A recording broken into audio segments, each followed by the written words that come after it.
ನಿಮ್ ಪ್ರಕಾರ ಹ್ಮ್. Real estate ಅಲ್ಲಿ ಇನ್ವೆಸ್ಟ್ ಮಾಡಕ್ ಬೆಟರಾ, ಸ್ಟಾಕ್ಸ್ ಅಲ್ಲಿ ಇನ್ವೆಸ್ಟ್ ಮಾಡಕ್ ಬೆಟರಾ, ಅಥವಾ ಲೈಕ್ ಗೋಲ್ಡ್, ಕಾಪರ್ ಈ ತರದ ಮೇಲೆ ಕಾಮೋಡಿಟೀಸ್ ಮೇಲೆ ಇನ್ವೆಸ್ಟ್ ಮಾಡಕ್ better as A 20-year-old person?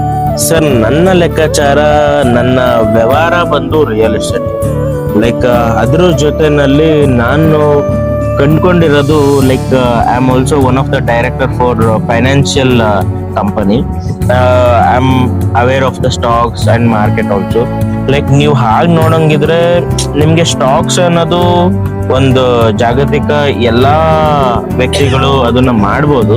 Like ಅದ್ರ ಬಗ್ಗೆ ಒಂದು ಮೈಂಡ್ ಸೆಟ್ ಇಟ್ಕೊಂಡು ಅದನ್ನ ಅಳವಡಿಸ್ಕೊಂಡು ಅವ್ರ ಜೀವನದಲ್ಲಿ ಡೇ ಟು ಡೇ ಟ್ರೇಡಿಂಗ್ ಅಂತ ಮಾಡ್ತೀವಿ, ಮತ್ತೆ ನಿಮ್ಗೆ ಇಂಟರ್ನಲ್ ಟ್ರೇಡಿಂಗ್ ಅಂತ ಮಾಡ್ತೀವಿ. ಆಪ್ಷನ್. ಹಾ, ಬಟ್ ಅದು ಸ್ವಲ್ಪ ರಿಸ್ಕೇಜ್ ಜಾಸ್ತಿ. ಬಟ್ ಅದನ್ನ ಆದಾಯವಾಗಿ ತಗೊಂಡು ಮಾಡೋರ್ ಬಗ್ಗೆ ತುಂಬಾ ಅದನ್ನ ವರ್ಕ್ ಮಾಡ್ಬೇಕಾಗುತ್ತೆ. But as I seen last ಒಂದು 3 to 4 months ಇಂದ ಸಿಲ್ವರ್ ಅನ್ನೋದು ಗೋಲ್ಡ್ ಗಿಂತ ಕಾಂಪಿಟೇಷನ್ ಅಲ್ಲಿ ಇದಾಗ್ತಾ ಇದೆ. ನಾನ್ ನೋಡ್ದಂಗೆ ಆಸ್ ಮೈ ಫ್ರೆಂಡಿಗೆ ಒಂದು 3 months ಬ್ಯಾಕ್, ಆಸ್ ಮೈ ಕೋ ಬ್ರದರ್ ಅವರು ನನ್ನ ಹತ್ರ 1,60,000 ಇದೆ, ನಾನು ಸಿಲ್ವರ್ ತಗೊಂತಾ ಇದ್ದೀನಿ ಅಂತ ಹೇಳಿದ್ರು. ಇವತ್ತಾಗ್ಲೇ 4 ಲಕ್ಷ ತನಕ ರೀಚ್ ಆಗಿದೆ. 4 ಲಕ್ಷದ ಮೇಲೆ ಹೋಗಿರ್ಬೇಕೇನೋ ಮೇ ಬಿ.